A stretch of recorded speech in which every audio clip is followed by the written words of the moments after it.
Nadie supo señalar el instante exacto en que ocurrió. No hubo un amanecer distinto, ni un temblor, ni una señal en el cielo. El mundo siguió funcionando con su precisión habitual. Los mercados abrieron, los caminos se llenaron de pasos, las campanas marcaron las horas.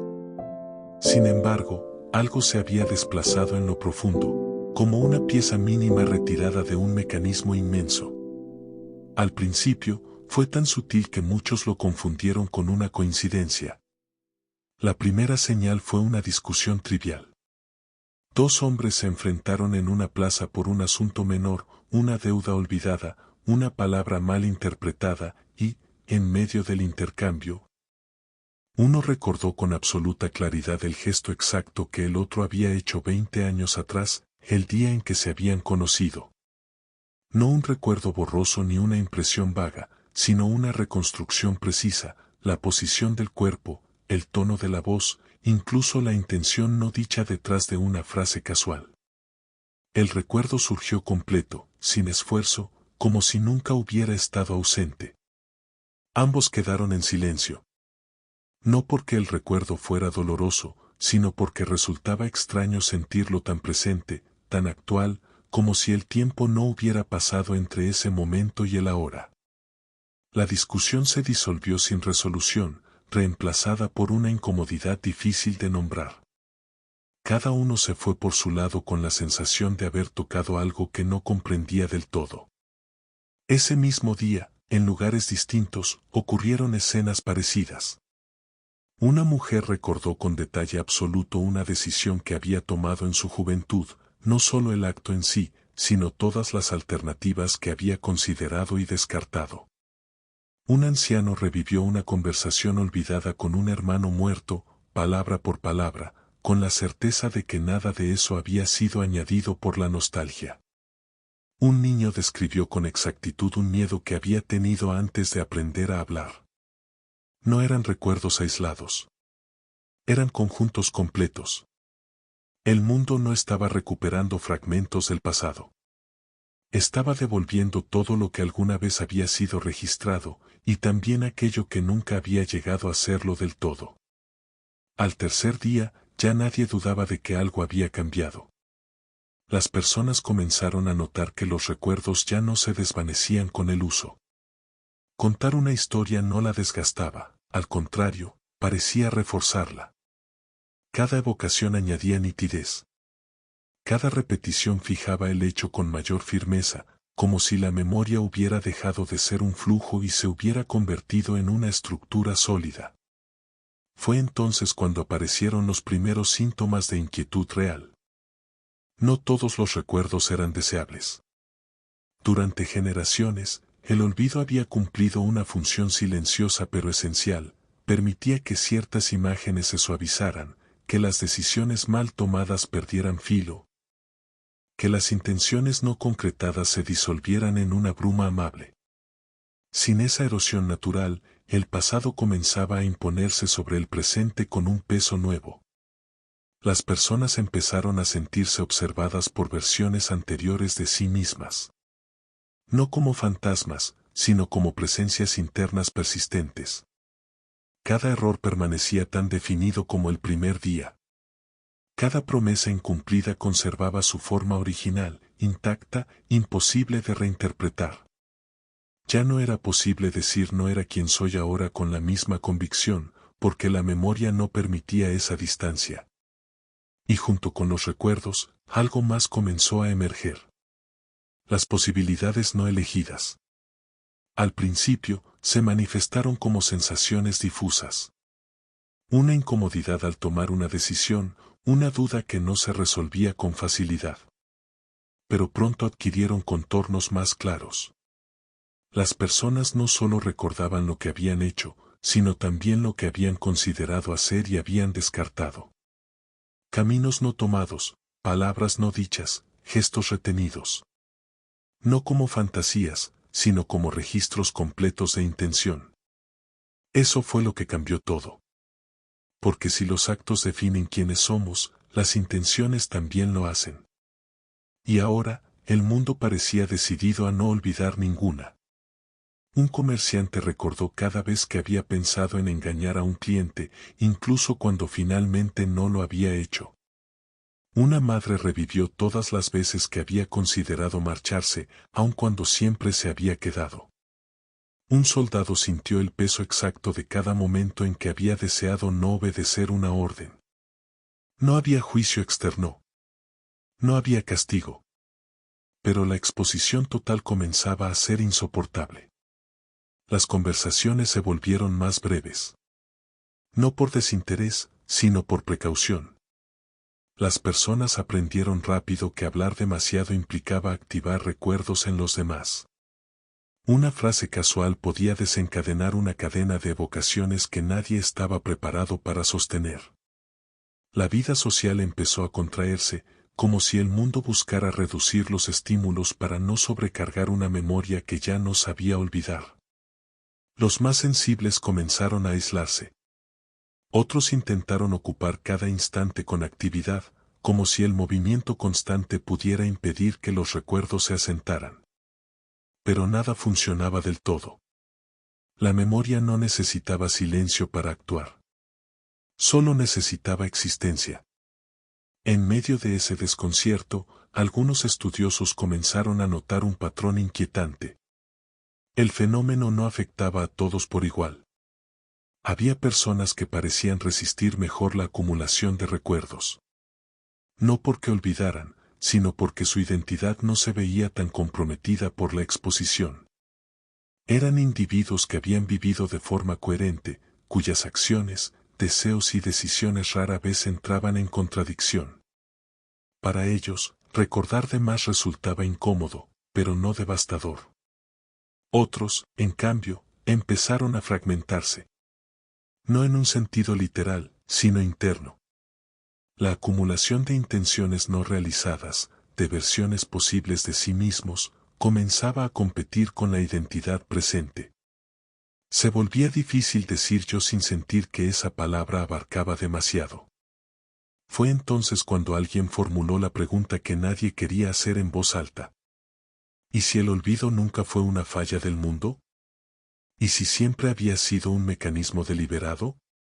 La idea se propagó con rapidez, no como una teoría, sino como una intuición compartida.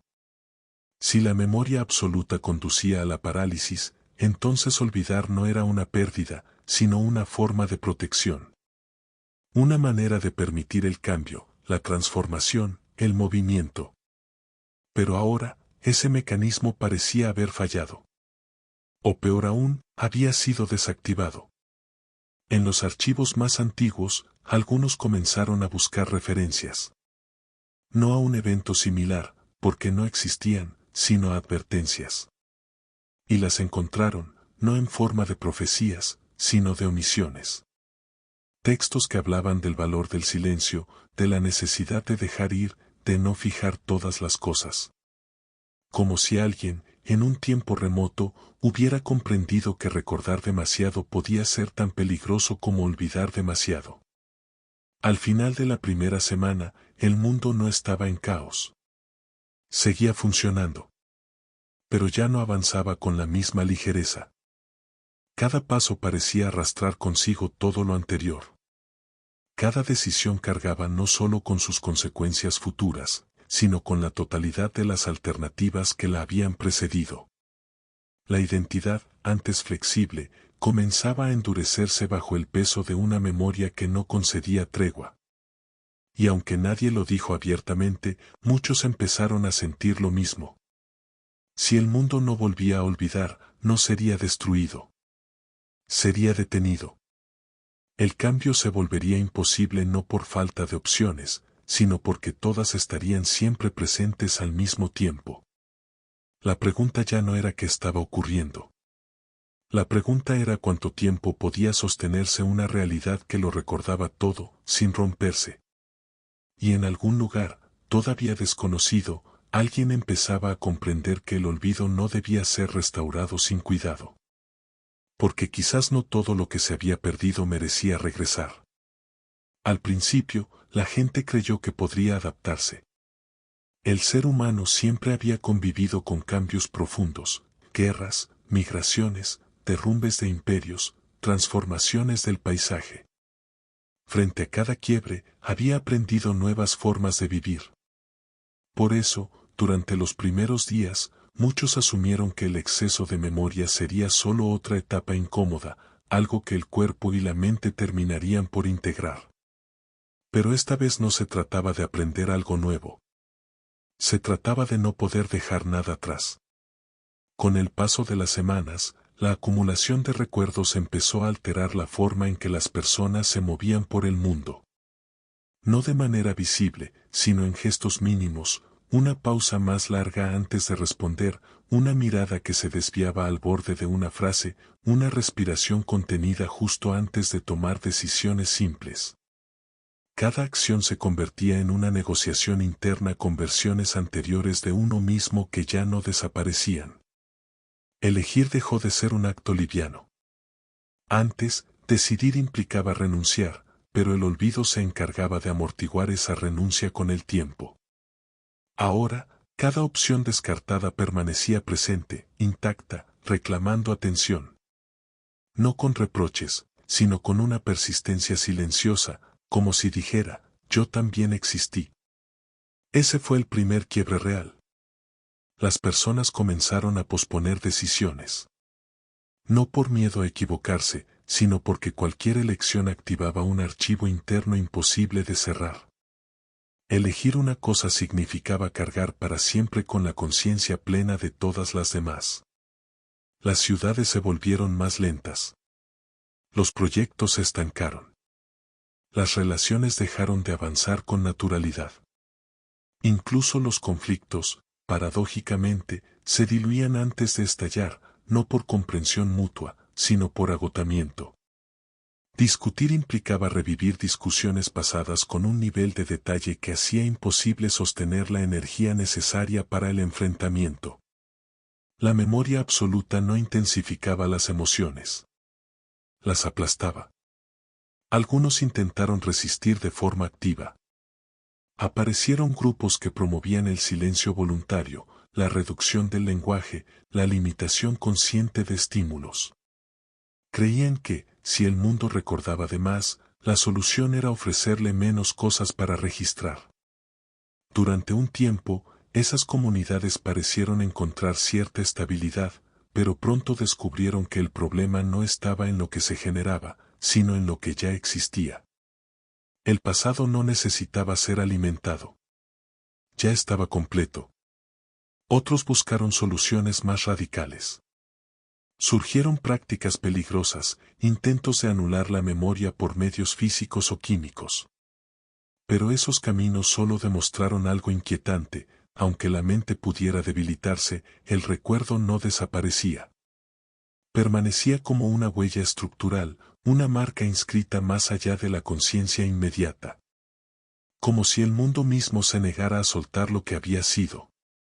Fue entonces cuando apareció una nueva forma de temor.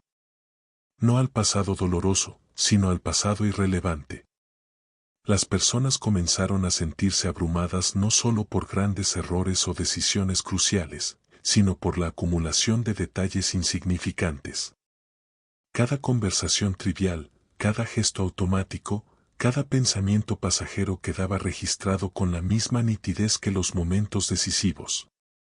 La jerarquía de la memoria se había perdido. Todo importaba por igual. Y cuando todo importa, nada puede ser ignorado. Esa saturación empezó a manifestarse físicamente. No como enfermedad, sino como una fatiga profunda, difícil de explicar. La gente dormía más, pero descansaba menos. El cuerpo parecía cargar un peso que no correspondía a los músculos ni a los huesos, sino a algo más difuso, más antiguo. El tiempo comenzó a sentirse distinto. No más lento ni más rápido, sino más denso. Cada instante arrastraba consigo la totalidad de lo anterior. Vivir el presente se volvía un ejercicio de resistencia, porque implicaba sostener una continuidad perfecta con todo lo que había sido vivido, pensado o imaginado. En ese contexto, surgió una pregunta inquietante entre los estudiosos de la memoria y la historia. Si el mundo recordaba absolutamente todo, ¿Quién estaba recordando? Porque la memoria ya no parecía un fenómeno individual. Las coincidencias eran demasiado precisas, las activaciones demasiado sincronizadas. Personas que nunca se habían conocido comenzaban a recordar situaciones estructuralmente similares al mismo tiempo, como si algo mayor estuviera organizando la recuperación de los recuerdos. La idea de una memoria distribuida empezó a tomar forma. No un archivo central, ni una entidad consciente, sino un sistema. El mundo entero funcionando como un soporte de memoria total, donde nada se perdía y nada se disolvía.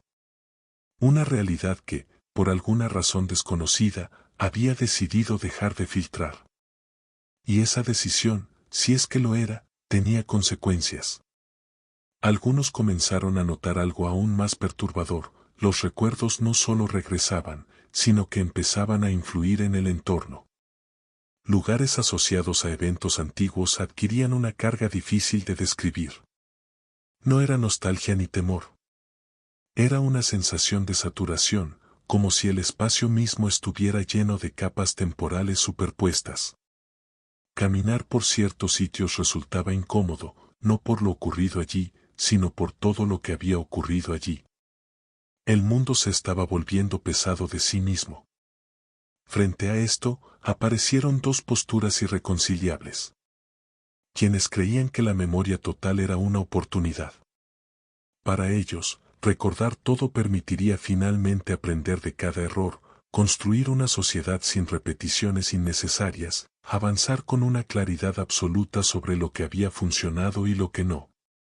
Veían en el fenómeno una forma extrema de conciencia colectiva. Y quienes comprendían que esa claridad tenía un límite. Que sin olvido no había perdón verdadero, ni transformación real. Que recordar no siempre equivalía a entender, y que una identidad incapaz de soltar su pasado estaba condenada a repetirse, no por ignorancia, sino por exceso de conciencia. Entre esas dos posturas, la tensión comenzó a crecer. No como conflicto abierto, sino como una presión constante, un desacuerdo que atravesaba conversaciones, decisiones políticas, proyectos a largo plazo. El mundo aún no se había fracturado, pero empezaba a tensarse en direcciones opuestas. Y en medio de esa tensión, una intuición comenzó a consolidarse entre quienes observaban con mayor atención. El fenómeno no era infinito. La memoria absoluta no podía expandirse indefinidamente sin consecuencias mayores. Algo tendría que ceder: la mente humana, la estructura social o el mundo mismo. El olvido, alguna vez considerado una debilidad, empezaba a revelarse como una condición necesaria para que el tiempo avanzara. Sin él, el futuro no podía diferenciarse del pasado. Al final de ese periodo, una certeza silenciosa se extendió, incluso entre quienes se resistían a aceptarla: si nadie encontraba una forma de devolverle al mundo su capacidad de olvidar, no sería la destrucción lo que los esperaría. Sería algo peor. Un presente eterno, saturado de recuerdos, donde cada paso estaría tan cargado de historia que ya no habría espacio para algo verdaderamente nuevo. Y esa posibilidad empezó a sentirse no como una advertencia abstracta, sino como una amenaza cercana, casi tangible. La memoria lo estaba ocupando todo. Y el mundo comenzaba a quedarse sin lugar para existir. El primer signo de que algo irreversible estaba ocurriendo no fue una catástrofe visible, ni un colapso social inmediato, sino una alteración silenciosa en la forma en que el mundo proyectaba el futuro. Las personas seguían hablando de lo que vendría, seguían planeando, prometiendo, imaginando, pero esas proyecciones carecían de profundidad real. No porque no hubiera deseo, sino porque todo futuro quedaba inmediatamente cubierto por el peso del pasado completo que lo precedía. Cada posibilidad futura nacía ya saturada de antecedentes, comparaciones, precedentes exactos. Nada podía emerger como verdaderamente nuevo. La creatividad empezó a deteriorarse de una manera difícil de detectar. No desapareció, pero se volvió reiterativa. Los artistas, los pensadores, los constructores de ideas comenzaron a reproducir estructuras ya existentes, no por falta de talento, sino porque cualquier desviación era inmediatamente absorbida por una red infinita de recuerdos que la reducían a variación. Crear dejó de ser una apertura y se convirtió en una reorganización interminable de lo ya ocurrido. El mundo recordaba tanto que impedía el gesto de romper con lo previo. Fue entonces cuando algunos comprendieron algo inquietante: el olvido no era un fallo del sistema humano, sino una función reguladora del tiempo. No olvidar implicaba impedir la selección, y sin selección no había avance, solo acumulación. La historia había enseñado siempre que recordar era poder, pero nadie había considerado seriamente qué ocurriría cuando ese poder fuera absoluto. A partir de esa comprensión surgieron los primeros intentos conscientes de producir olvido, no como acto individual, sino como fenómeno colectivo. No se trataba de borrar recuerdos concretos, eso ya se sabía imposible, sino de generar zonas donde la memoria perdiera densidad. Lugares, prácticas, silencios prolongados que no se orientaran a la evocación ni a la repetición. Una forma de vacío intencional. Pero el mundo, ahora saturado de memoria, se resistía. Cada intento de crear un espacio neutro era rápidamente colonizado por recuerdos asociados, narrativas previas, interpretaciones históricas. Incluso el silencio se llenaba de lo que había sido callado antes. La ausencia dejaba de ser ausencia, se convertía en un archivo de ausencias. La pregunta entonces cambió. Ya no era cómo olvidar, sino qué ocurriría si el mundo no pudiera hacerlo nunca más. Algunos empezaron a notar que la memoria excesiva no solo afectaba a los humanos. Los ciclos naturales parecían alterarse de manera sutil. Las estaciones no se desordenaban, pero se volvían más previsibles, casi mecánicas, como si la naturaleza estuviera repitiendo con exactitud patrones anteriores sin margen para la variación. Los paisajes acumulaban capas temporales perceptibles, no como ruinas visibles, sino como una sensación de reiteración absoluta. Nada envejecía del todo, pero nada se renovaba completamente. El mundo estaba quedando atrapado en su propia coherencia. En ese contexto, comenzó a surgir una figura extraña, no una persona concreta ni una institución formal, sino una función social emergente, quienes eran capaces de tolerar la saturación sin colapsar. Individuos que, por razones poco claras, podían sostener grandes volúmenes de memoria sin quedar paralizados por ellos. No eran más inteligentes ni más fuertes emocionalmente. Simplemente parecían menos necesitados de sentido inmediato. Estas personas no proponían soluciones rápidas. Su presencia era más inquietante que tranquilizadora. Observaban, escuchaban, registraban, pero no intentaban reorganizar el exceso de memoria en un relato ordenado. Comprendían que el problema no era el caos, sino la imposibilidad de perder información. Algunos los miraban con esperanza. Otros con desconfianza. Porque comenzaron a decir algo que muchos no querían oír: tal vez el mundo no estaba fallando. Tal vez estaba completando un proceso inevitable. Tal vez la memoria total era una fase necesaria antes de un cambio más profundo, aunque ese cambio no pudiera ser controlado ni dirigido. La idea era peligrosa. Si el mundo debía atravesar esta saturación, entonces cualquier intento de restaurar el olvido sería una forma de resistencia artificial, un aplazamiento. Y nadie podía asegurar que ese aplazamiento no fuera más destructivo que la transformación misma. Pero aceptar esa posibilidad implicaba convivir con un presente cada vez más inhabitable. Las personas comenzaron a experimentar una sensación nueva, difícil de nombrar: no angustia, no tristeza, sino una especie de compresión existencial. La vida seguía ocurriendo, pero parecía hacerlo en un espacio cada vez más reducido. El margen para el error desaparecía, no porque los errores fueran castigados, sino porque quedaban eternamente visibles, integrados, imposibles de superar del todo. El perdón se volvió complejo. no porque no hubiera voluntad de perdonar, sino porque perdonar implicaba aceptar que algo debía perder peso con el tiempo. Y el tiempo ya no diluía nada. Cada ofensa, cada decisión dañina, cada acto de negligencia permanecía con una nitidez que hacía que el perdón pareciera un gesto simbólico, no una transformación real de la carga emocional. La sociedad comenzó a fragmentarse no por ideología, sino por capacidad de tolerancia. Algunos necesitaban el olvido para seguir viviendo, otros, incapaces de soltar, se refugiaban en la memoria como única estructura estable. Se formaron comunidades que rechazaban cualquier intento de alivio, convencidas de que olvidar era una traición a la verdad. La verdad, sin embargo, empezaba a mostrar su lado más asfixiante. En medio de esta fragmentación, una hipótesis empezó a circular con insistencia creciente: la memoria absoluta no era infinita.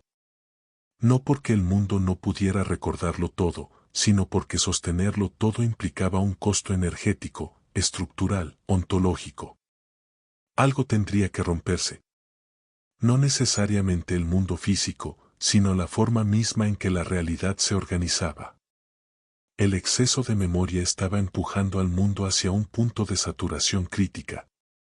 Y cuando ese punto se alcanzara, no habría regreso simple al equilibrio anterior.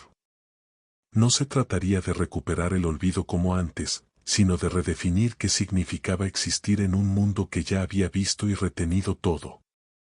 Al final de esta etapa, una certeza incómoda se volvió imposible de ignorar: el problema ya no era que el mundo recordara de más, sino que nadie sabía qué ocurriría cuando no pudiera seguir sosteniendo ese recuerdo. El olvido había sido una frontera invisible. Y ahora, esa frontera estaba a punto de desaparecer. Lo que quedaba por descubrir era qué tipo de mundo podía existir al otro lado. El punto de saturación no llegó de forma abrupta. No hubo un instante claro que pudiera señalarse como el momento exacto en que el mundo dejó de poder sostener todo lo que recordaba. Fue, más bien, una transición silenciosa, como una presión que se incrementa hasta que el sistema ya no puede redistribuirla sin alterar su forma. Lo primero que se modificó no fue la memoria, sino la relación con el sentido. Los recuerdos seguían estando ahí, intactos, completos, pero empezaron a perder jerarquía. Todo era igualmente recordado, y por lo tanto, nada podía reclamar centralidad absoluta. Ese fenómeno desconcertó a quienes habían defendido la memoria total como valor supremo. Durante generaciones, se había asumido que recordar más implicaba comprender mejor. Ahora quedaba claro que la acumulación no garantizaba significado. El mundo no olvidaba, pero tampoco podía decidir que merecía ser recordado con mayor peso. La memoria, desprovista de olvido, había perdido su capacidad de orientar. Fue entonces cuando ocurrió algo inesperado. Algunas personas comenzaron a experimentar una forma de alivio que no provenía del olvido, sino de la indiferencia temporal. No dejaban de recordar, pero esos recuerdos ya no exigían coherencia inmediata. No buscaban integrar todo en una narrativa personal o colectiva. Permitían que la memoria existiera sin traducirla constantemente en identidad, culpa, mérito o continuidad. Era una postura extraña, incluso perturbadora para muchos. Vivir sin olvidar, pero también sin organizarlo todo en torno a lo recordado.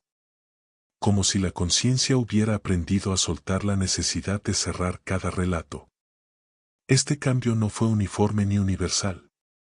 La mayoría de las personas seguía intentando funcionar bajo los esquemas anteriores: recordar para explicarse, recordar para definirse, recordar para justificar el presente.